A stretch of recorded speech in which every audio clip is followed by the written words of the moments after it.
നാട്ടിൽ പോയിട്ട് മുജാഹിദ് അല്ലാത്ത മനുഷ്യന്മാരോട് ചോദിച്ചാലും മുസ്ലിമീങ്ങളല്ലാത്ത ആളുകളോട് ചോദിച്ചാലും മനസ്സിലാകും എന്താ നമ്മുടെ ആദർശം. ഇത് നമ്മുടെ പണ്ടേ ഉള്ള ആദർശമാണ്. ഇതിലെവിടെ ഒരു മാറ്റവും വന്നിട്ടില്ല. പിന്നെ പറഞ്ഞിരുന്നത് ഇതാണ്, എന്താണ് ഞാൻ നേരത്തെ പറഞ്ഞ മാരണം, കൂടോത്രം തുടങ്ങിയ കാര്യങ്ങൾ. ഉറപ്പാണല്ലോ കാര്യകാരണ ബന്ധത്തിന്റെ അപ്പുറത്തുള്ള സംഗതിയാണത്. അതിനൊരു ശാസ്ത്രീയമായ തെളിവ് പറയാൻ കഴിയില്ല. അതിനാണ് നമ്മൾ വിവാദമായിട്ടുള്ള സിഹിറെന്ന് പറയുന്നത്.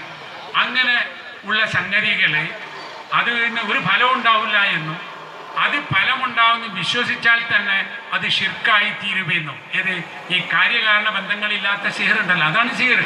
അപ്പോൾ ഇതിൽ യാതൊരു തർക്കവും യാതൊരു അഭിപ്രായ വ്യത്യാസവും ഇനി നമ്മുടെ സംഘടനാ കാര്യങ്ങൾ ഇങ്ങനെ ആദർശ കാര്യങ്ങൾ അങ്ങനെ എന്ന് പറഞ്ഞു നിൽക്കേണ്ട യാതൊരു കാര്യവുമില്ല. പിന്നെ ചില വിശദാംശങ്ങളിൽ ഇജ്തിഹാദിയായ കാര്യങ്ങളിൽ വ്യത്യസ്ത അഭിപ്രായങ്ങൾ പണ്ടും പണ്ഡിതന്മാർക്കിടയിലുണ്ട്, അതിപ്പോഴുമുണ്ട്, അത് ഇനിയും ഉണ്ടാകുകയും ചെയ്യും. അവരോടൊക്കെ തന്നെ സംഘടനയ്ക്ക് തുല്യ സമീപനമായിരിക്കുമെന്ന് സംഘടനയുടെ പരമോന്നത ബോഡി തീരുമാനിക്കുകയും ചെയ്തു. അപ്പം ചോദിക്കാം, മറ്റൊരാൾ ഇങ്ങനെ പറഞ്ഞിട്ടില്ലേ? അങ്ങനെ പറഞ്ഞിട്ടുണ്ടാവും. നമ്മളല്ലല്ലോ അത് പറയുന്നത്.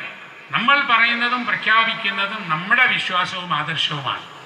ഇത് പറയാമെന്നും തൗഹീദിനെ കൃത്യമായി ജനങ്ങൾക്ക് പറഞ്ഞു കൊടുക്കാമെന്നും ഒരു മന്ത്രവാദിയുടെ അടുത്ത് പോകേണ്ടതില്ലെന്നും പോയാൽ തന്നെ അതിന് പ്രതിഫലനം ഉണ്ടാവില്ലെന്നും ഒരു കൂടോത്രവും ഒരു ആഭിചാരവും ഒന്നും തന്നെ സമൂഹത്തിൽ മനുഷ്യർക്ക് ഇത്തരത്തിൽ ഒരു പ്രശ്നവും ഉണ്ടാക്കുകയില്ല എന്നും അടിയുറച്ച് വിശ്വസിക്കുന്ന അവിടെ തന്നെയാണ് നമ്മൾ നിൽക്കേണ്ടത്.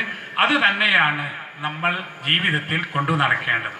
ലാ ഇലാഹ ഇല്ലല്ലാഹ് എന്ന തൗഹീദ് തന്നെയാണ് പ്രധാനം. അത് തന്നെയാണ് പ്രഥമമായിട്ടുള്ള നമ്മുടെ ആദർശവും. എന്നിൽ ഒരു മാറ്റവുമില്ല. പക്ഷെ ഇപ്പോൾ സംഭവിക്കുന്ന എന്താണെന്ന് വെച്ചാൽ, മതം എന്ന് പറയുന്നത് ആദർശത്തിൻ്റെയും വിശ്വാസത്തിൻ്റെയും അടിസ്ഥാനത്തിലുള്ള ഒരു പ്രവർത്തനമാണ്. അതിൽ പ്രധാനം എന്നത് മാറിയിട്ട് മതം വാശിയാവുന്നു, മതം ശക്തിപ്രകടനമാകുന്നു, മതം കണക്ക് തീർക്കലാകുന്നു, ശാന്തത നഷ്ടപ്പെടുന്നു. ഇസ്ലാം എന്ന വാക്കിൽ തന്നെ സമാധാനം എന്ന ഒരർത്ഥമുണ്ട്. എല്ലാ പ്രവാചകന്മാരും സ്നേഹത്തെക്കുറിച്ച് പറഞ്ഞു. നിങ്ങൾ നോക്കൂ, ബുദ്ധമതക്കാരായ ആളുകൾ